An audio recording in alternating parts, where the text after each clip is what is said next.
Now at noon, relatives of a man shot and killed by unified police officers last year are filing a lawsuit. They claim the shooting was not justified. Fox 13's Scott McCain has the story. At this wall adorned with paintings of those killed by police, relatives of Bryan Peña Valencia and their attorneys, they officially made it clear that they intend to sue police over his death last year. It was March 21st, 2020. Bryan was sitting in a car at a park. He had committed no crime. Police officers showed up to investigate a non-related matter, and Bryan drove off. A short distance later, though, Bryan had a minor accident with his car and began to walk away.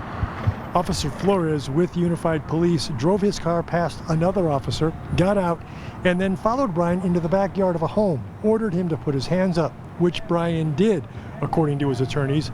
But then Officer Flores shot him.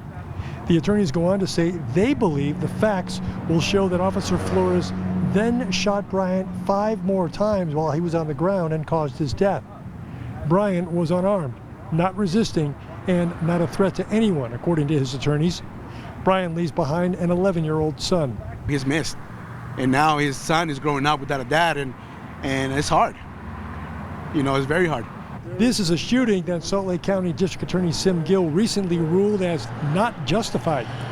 Bryan Valencia's relatives say they do not believe all police officers are bad, but some are not trained properly, and that's what happened in this case.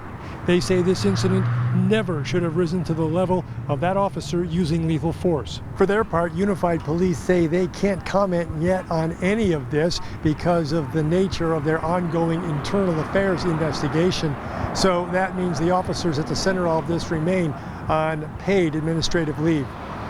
In Salt Lake City, Scott McCain, Fox 13 News, Utah.